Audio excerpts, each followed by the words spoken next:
Hi everyone, I'm Steve here again with Dr. Nario. Thanks for being here, Doc. Hi, Steve. Thank you for having me again. Always a pleasure. All right, we're gonna talk about a couple peptide stacks. First, if you guys want to know more about peptides, I'll leave a couple links in the description. And if you want to know more about Dr. Nario, he's with Biointegrative Health Center at Reno, Nevada, or in Reno, Nevada. You can check them out online and see the different treatments and things that they do.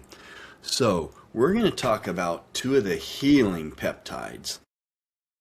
Glow, which is, let's see, BPC157, TB500, and GHK copper.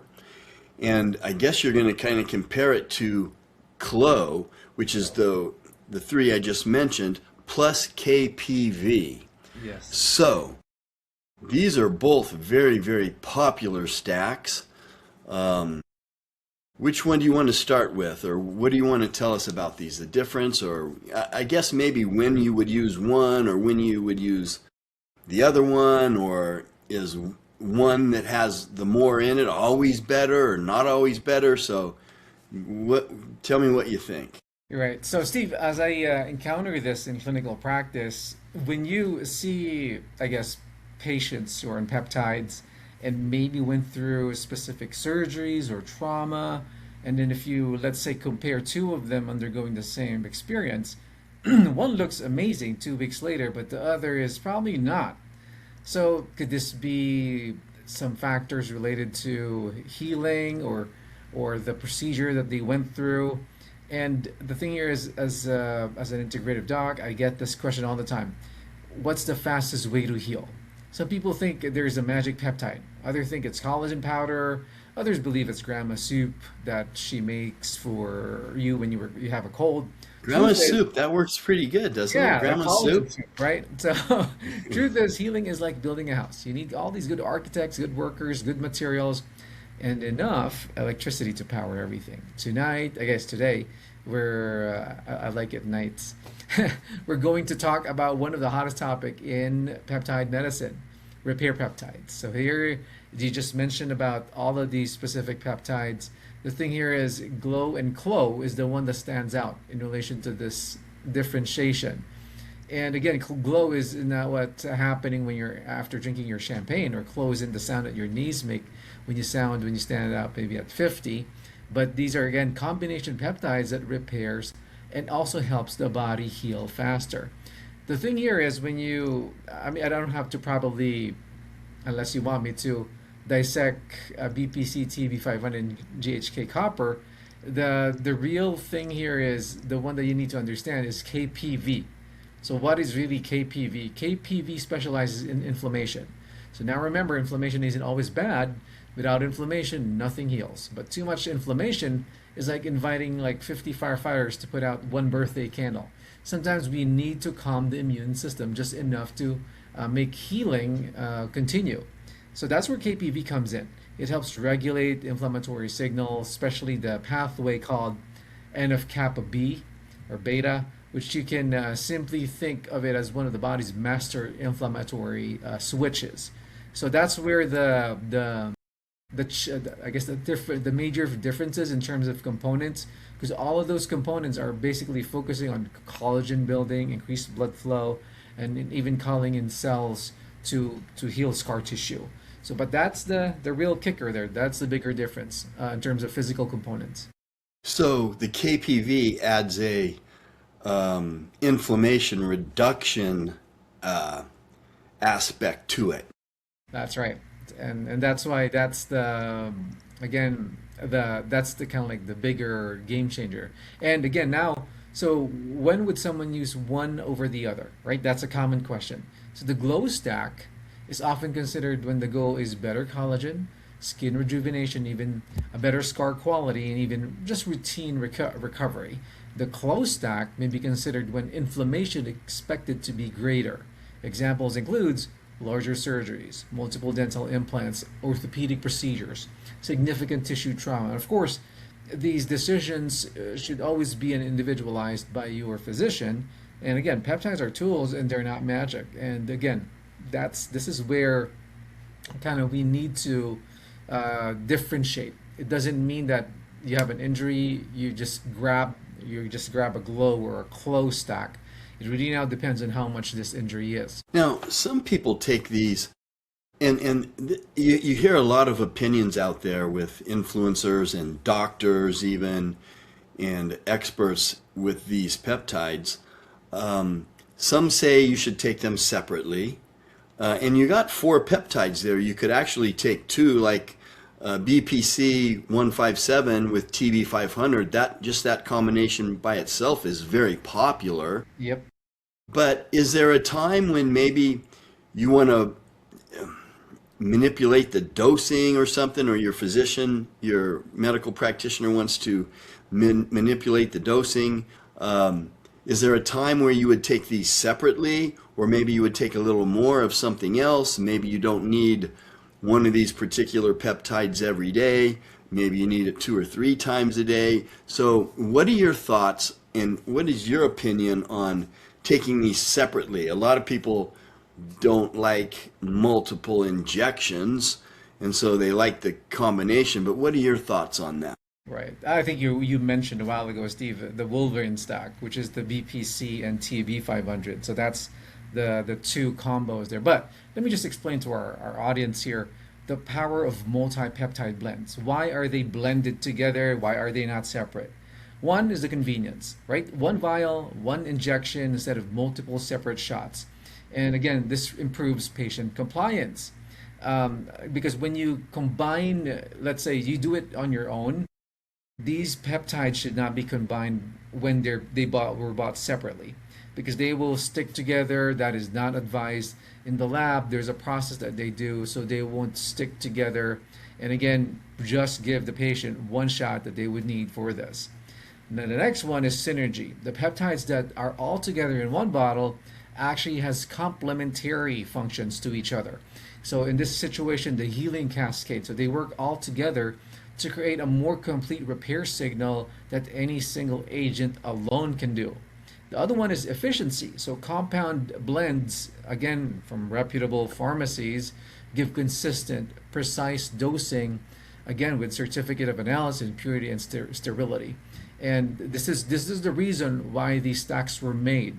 Imagine if you're sticking yourself like 3-4 times with different syringes, right?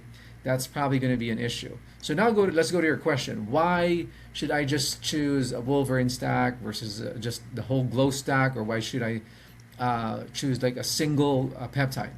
This is now related to the complexity of the case. So meaning when you talk about complexity, if let's say you only have like a sprained ankle, right? So that is basically an injury. So one of them my go-to for that is just a plain BPC would be fine, right? Because this focus on tissue repair, inflammation. But now let's add something to that. Let's say that you basically strained or partial tears of muscles and tendons. So now a BPC could be sure useful. It'll take a little longer, but if you add your Wolverine stack now in there, TB500, now cell migration and also actin regulation, as we call it, can add to that faster repair of that muscle, like even muscle tear that we're talking about.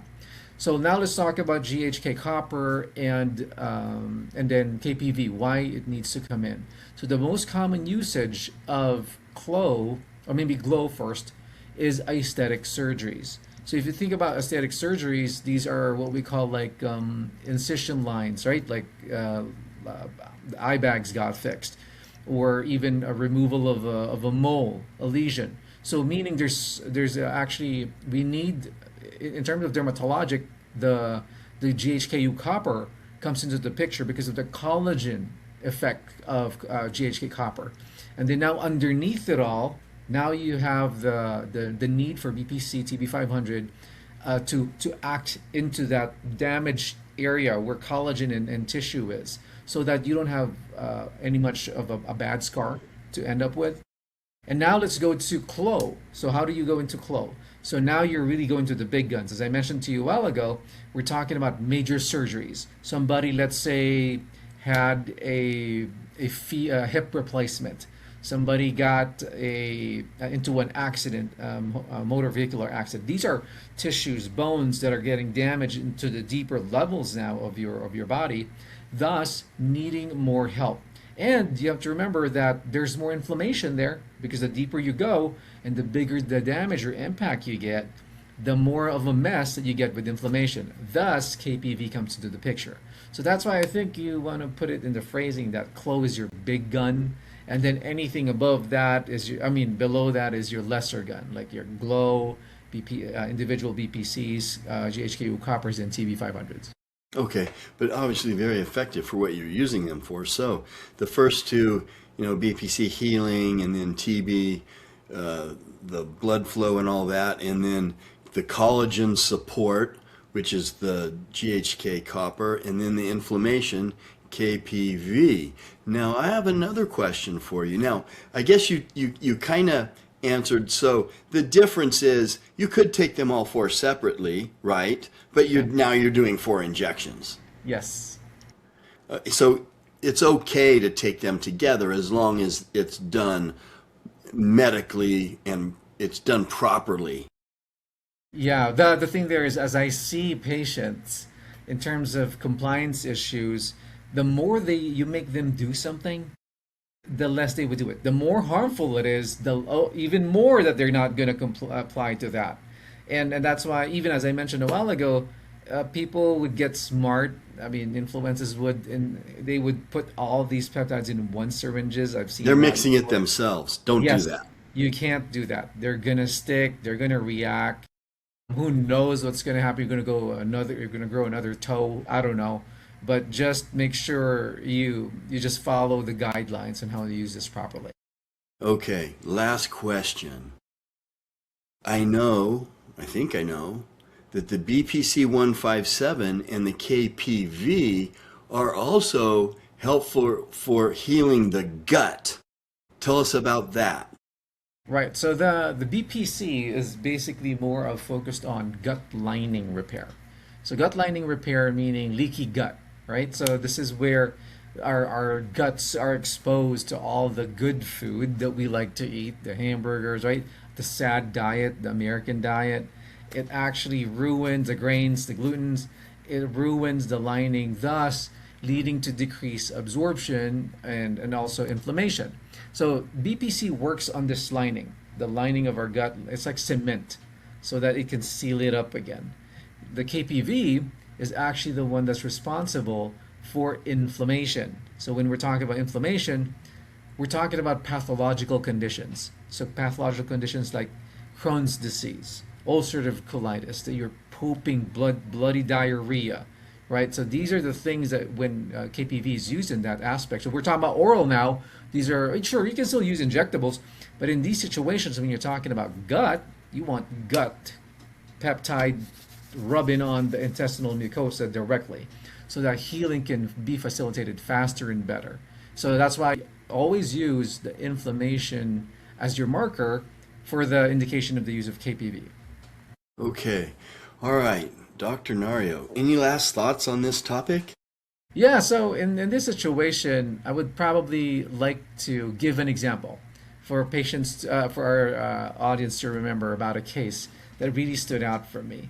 So this is a dental implant case that I kind of have noticed because of the effects of these peptides. So the thing here is the procedure is actually removing a root canal tooth, and they will be placing a dental implant on that specific area. So this actually is considered a 6 weeks recovery period. So after the procedure was done, day 2 post-op, the protocol got started, and they were given the good dosing of. So it was used. The Klow was used on this situation, and again daily they injected it on starting post-op day 2, and then for the first 4 weeks, and then 5 days per week, and the final 2 weeks. The noticeable effects would be that I was seeing was reduced swelling of the jaw and even discomfort just in the first week alone, faster soft tissue closure over the surgical sites, and even smooth progression of early bone formation. And even patient reports better sleep and return to normal activity sooner than anticipated.